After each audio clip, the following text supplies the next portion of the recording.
ஜியோல காலிங்காக மட்டுமே இருக்கக்கூடிய recharge plan பத்தி இந்த வீடியோல நம்ம வந்து பார்க்க போறோம். நீங்க வந்து காலிங்காக மட்டுமே ரீசார்ஜ் பண்ணணும் அப்படின்னு நினைக்கிறீங்க அப்படின்னா கண்டிப்பா இந்த வீடியோ உங்களுக்கு யூஸ்ஃபுல்லா வந்திருக்கும்.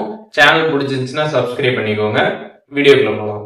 ஃபர்ஸ்ட் பார்க்க போகிற பிளான் பார்த்தீங்கன்னா வந்து 448 ரூபாய். 448 ரூபாய்க்கு ரீசார்ஜ் பண்ணுறப்ப 84 நாள் பார்த்தீங்கன்னா வந்து வேலிடிட்டி கொடுக்குறாங்க. அன்லிமிட்டடாக பார்த்தீங்கன்னா நீங்கள் கால்ஸ் வந்து பேசிக்க முடியும். 1000 எஸ்எம்எஸ் வரைக்கும் பார்த்தீங்கன்னா நீங்கள் வந்து பண்ணிக்க முடியும்.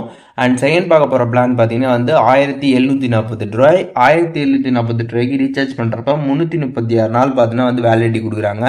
அன்லிமிட்டடாக பார்த்தீங்கன்னா நீங்கள் கால்ஸ் வந்து பேசிக்கலாம். எஸ்எம்எஸ் அப்படின்னு வந்து பார்க்குறப்போ 3600 எஸ்எம்எஸ் வரைக்கும் நீங்கள் வந்து பண்ணிக்க முடியும். இந்த ரெண்டு பிளான்ஸ்லையும் பார்த்தீங்கன்னா வந்து கால்ஸ் அண்ட் எஸ்எம்எஸ் மட்டும்தான் வந்திருக்கும், டேட்டாலாம் வந்து இருக்காது. இந்த ரெண்டு பிளானுமே பார்த்தீங்கன்னா வந்து காலிங்காகவே இருக்கக்கூடிய பிளான்ஸ். நீங்கள் ஜியோவில் காலிங்காக மட்டும் ரீசார்ஜ் பண்ணணும்னு நினச்சிங்க அப்படின்னா இந்த ரெண்டு பிளான் ஏதாச்சும் ஒன்று நீங்கள் சூஸ் பண்ணி ரீசார்ஜ் பண்ணீங்க அப்படின்னா ரொம்ப பெஸ்ட்டாக வந்திருக்கும்.